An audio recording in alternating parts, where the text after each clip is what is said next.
छत्तीसगढ़ की प्रमुख खबरें लेकर मैं हाजिर हूं अमित मिश्रा। टीवी 9 मध्य प्रदेश छत्तीसगढ़ देख रहे हैं आप। छत्तीसगढ़ में आकाशीय बिजली गिरने से पिछले 2 दिनों में 4 लोगों की मौत हो चुकी है। आज फिर से राजधानी रायपुर के मुजगहन में एक महिला की 27 वर्षीय महिला की आकाशीय बिजली गिरने से मौत हो गई। इससे पहले रायपुर में एक व्यक्ति की और बस्तर में एक जवान की बिजली गिरने से मौत हो गई है। और लगातार क्योंकि मौसम विभाग ने अलर्ट जारी किया था, मौसम विभाग के अलर्ट के बाद से प्रशासन ज़रूर मुस्तैद है, लेकिन बाढ़ जैसी समस्याओं को लेकर प्रशासनिक अमला जो है वो मुस्तैद है। लोगों को अपने लिए सुरक्षा खुद ही इस तरीके के आकाशीय बिजली या प्राकृतिक आपदा को लेकर करनी होगी। और ऐसे में लोग जब रास्ते से गुजर रहे हों या पेड़ के नीचे खड़े हों या फिर अन्य स्थानों पर, ऐसे स्थानों पर जहां पर बिजली गिरने की संभावना खुले स्थानों पर ज़्यादा होती है, उन स्थानों से लोगों को जाने के लिए खास तौर पर बिजली गर्जना के दौरान में या फिर तेज बारिश के दौरान में लोगों को बचने की कोशिश यहाँ पर करनी होगी। हालांकि लगातार सरकार इसके लिए प्रिवेंशन जो प्रयास है लोगों को सतर्क करने का, वो लगातार करती हुई नजर आ रही है। मौसम विभाग भी अलर्ट जो है जिलों में जारी करता हुआ नजर आ रहा है, लेकिन लोगों को भी अपनी जान खुद बचाने के लिए सजग होना होगा। छत्तीसगढ़ के रायगढ़ से एक दिल दहला देने वाली घटना सामने आई है। लगातार कानून व्यवस्था को लेकर सवाल खड़े हो रहे हैं। 4 दिन से लगातार खरसिया के एक गांव में घर के अंदर बदबू आने से आसपास के लोगों ने पुलिस को सूचना दी। पुलिस की सूचना पर जब घर का ताला तोड़ा गया 4 दिन बाद, तब जाकर वहां पर बदबू आने के साथ में ही खून के छींटे दिखाई दिए। और उसके बाद जब खुलासा हुआ कि कुल्हाड़ी से किसी ने एक ही परिवार के 4 लोगों की हत्या कर दी है, पति पत्नी और 2 बच्चे। हालांकि 3 बच्चे थे लेकिन एक बच्ची बाहर थी, इसलिए उसकी जान बच गई। चारों को हत्या करके उसी घर में दफना दिया गया था। हत्या किसने की है, क्यों की है, इसका पता पुलिस फिलहाल लगा रही है। लेकिन इस दिल दहला देने वाली घटना के बाद से क्षेत्र में, इलाके में हड़कंप मचा हुआ है। वहीं दूसरी तरफ इसको लेकर राजनीति भी तेज हो गई है। भूपेश बघेल ने सवालिया निशान खड़े किए हैं कि गृह मंत्री आखिर पिक्चर देखने में व्यस्त है। दूसरी तरफ राजनांदगांव हो या रायगढ़ हो, इस तरीके की घटनाएं सामने देखने को मिल रही है। आदिवासी परिवार था चारों, जो बच्चे और पति पत्नी साथ में ही रहते थे, 4 दिन से लापता थे और 4 दिन से उन्हें उनकी हत्या करके उन्हें उसी घर में दफनाए जाने के बाद, बदबू आने के बाद इस हत्या का खुलासा हुआ है। देखना दिलचस्प होगा कि कब तक पुलिस इस मामले को सुलझा पाएगी। क्या करते थे आप? पत्रपाली। अच्छा, आपके परिवार में कौन कौन थे आप लोग? 2 बहनी, एक भाई और आपको कब पता चला घटना ऐसा हो गया करके? आपको कुछ बात हुआ था 1-2 दिन पहले परिवार में? हाँ, सोमवार को हुआ था। सभी से अच्छे से बात किए थे। किसे बात हुआ था? मम्मी और पापा से। तब बातचीत में कुछ लगा था क्या, मतलब कि कुछ परेशान है ऐसा कुछ? नहीं लगा। कभी कुछ लड़ाई वड़ाई होती थी क्या घर में, कुछ किसी के साथ में? हाँ, बस पापा और मम्मी होते हैं। और कोई बाहरी लोग किसी के ऊपर शक लग रहा है बेटा, कोई ऐसा कोई हो जिनसे पापा के साथ दुश्मनी हो गया? सर मुझे तो नहीं पता, मैं यहाँ नहीं रहती तो। सर प्लीज़, जिसने भी मारा है उसी कड़ी सजा देना सर, प्लीज़। हाँ नहीं बेटा, मैं ना तो मैंने देखो तो आराम। थाना खरसिया में चूसेकेला गांव में आज एक सूचना आई थी कि एक घर में खून के धब्बे वगैरह दिख रहे हैं, जिसके तत्काल मौके पे हमारी थाना पुलिस पहुंची। और जब चेक किया तो पता चला कि एक ही परिवार के 4 लोगों की हत्या हुई है। और चारों के जो शव है वो घर के पीछे की जो बाड़ी है उसमें छुपा के रखे गए हैं। और पूरे यहाँ पे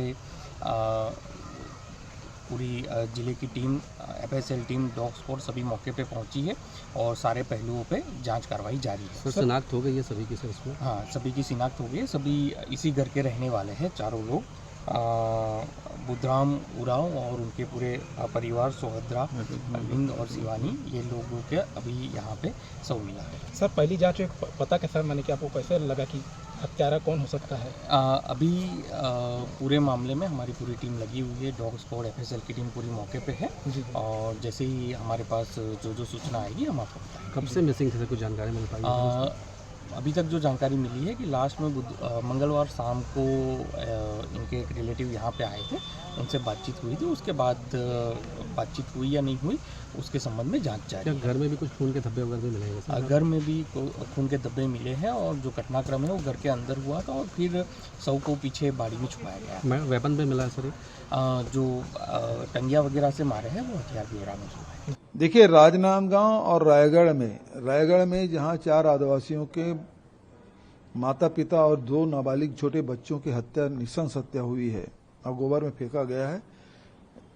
और दूसरा, राजनांदगांव में नशे के कारण से वहां गैंगवार हुआ और नशेड़ियों के जो नशे बेचते हैं उनकी हिम्मत इतनी बढ़ गई है कि वो दूसरे मोहल्ले में जाके मारपीट कर रहे हैं, हत्या कर रहे हैं।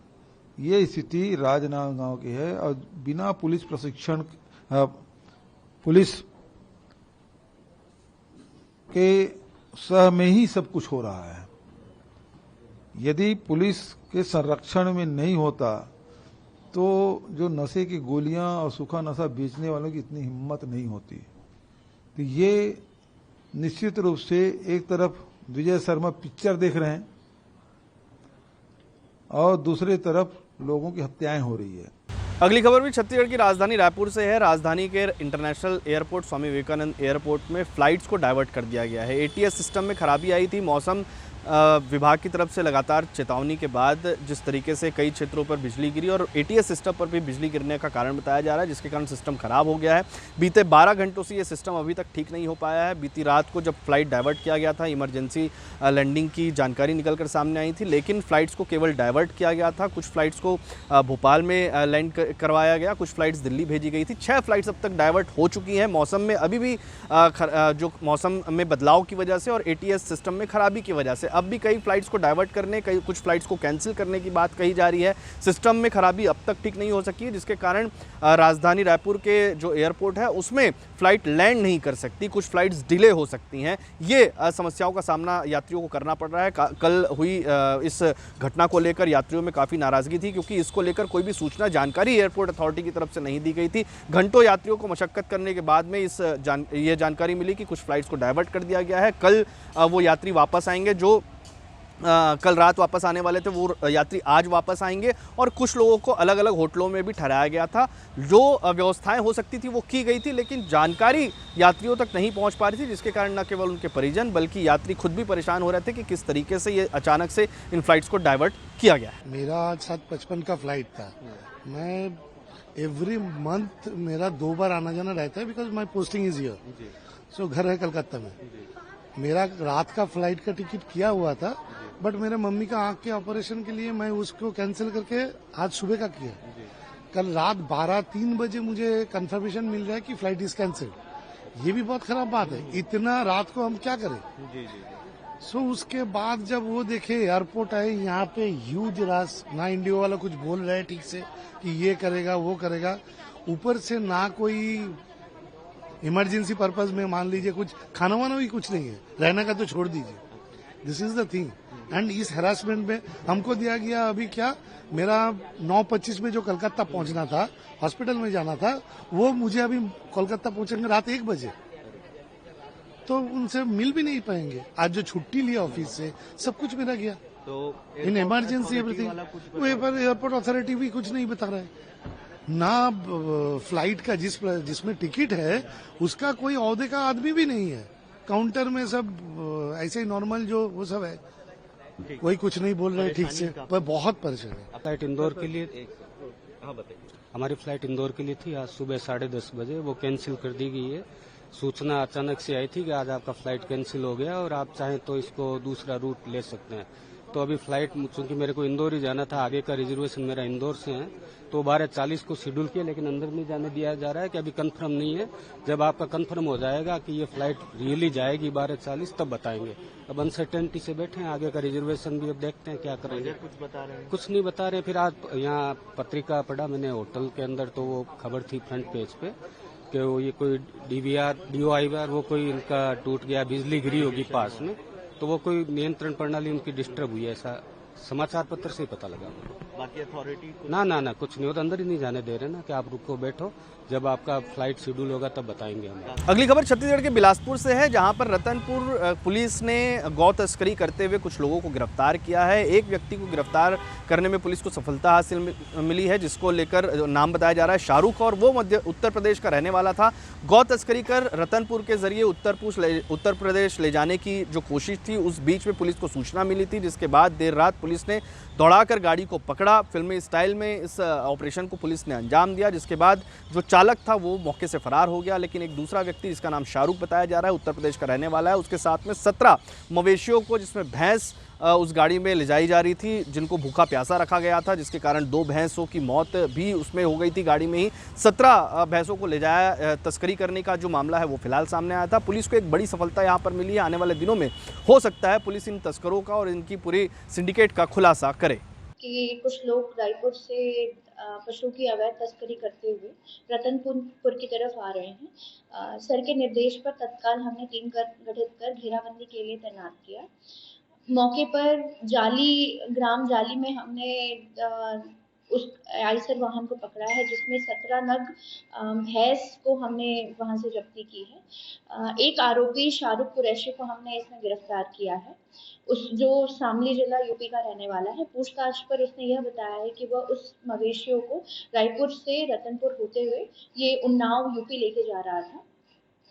इसमें एक और जो ड्राइवर था वो उस वक्त फरार हो गया है, लेकिन जल्द ही इसमें एंड टू एंड कार्रवाई कर जितने लोग इसमें इन्वॉल्व हैं सबकी तत्काल गिरफ्तारी की जाएगी। मुख्यमंत्री विष्णुदेव साय का आज बस्तर दौरा है। दौरे के साथ में छत्तीसगढ़ में बस्तर को सौगात देने की बात भी उन्होंने कही है। उन्होंने कहा है कि इन्वेस्टर मीट के कार्यक्रम में वो शामिल होने के लिए जा रहे हैं। न केवल छत्तीसगढ़ में, कई राज्यों से, अलग अलग प्रदेशों से छत्तीसगढ़ में लोगों का इन्वेस्टमेंट, व्यापारियों का इन्वेस्टमेंट देखने को मिल रहा है, बल्कि देश के साथ में विदेश से भी इन्वेस्टमेंट आने की बात यहाँ पर नई औद्योगिक नीति के जरिए की जा रही है, जिसमें बस्तर एक खास भूमिका रखता है। यहाँ पर ST SC वर्ग के लोग, उद्यमी अगर वो सामने आते हैं तो उनको सरकार की तरफ से कई रियायतें, कई तरीके की छूट और फायदे भी सरकार की तरफ से मिलता हुआ नजर आएगा।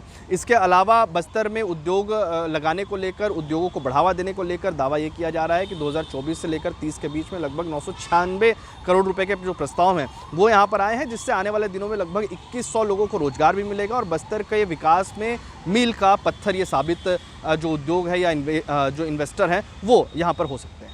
जगदलपुर में इन्वेस्टर कनेक्ट बस्तर का आयोजन किया गया था, जिसमें बस्तर क्षेत्र के हमारे उद्यमी यहाँ पर एकत्र हुए थे और हम लोग नई उद्योग नीति लाए हैं। नई उद्योग नीति वर्ष 2024-30 और इसकी सराहना बहुत हो रही है और काफी हमारे उद्यमी आकर्षित हो रहे हैं।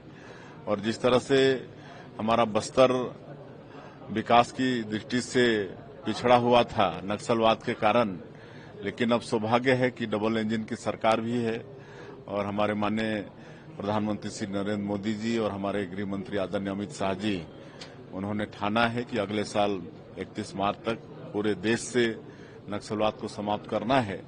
और आप सब लोगों को भी अवगत है कि हमारे चाहे वो केंद्रीय सुरक्षा बल के जवान हैं, चाहे छत्तीसगढ़ पुलिस के जवान हैं, बहुत मुस्तैदी के साथ लड़ाई लड़ रहे हैं। लगातार ऑपरेशंस में सफलता मिल रही है, बड़े बड़े माओवाद न्यूट्रलाइज हो रहे हैं।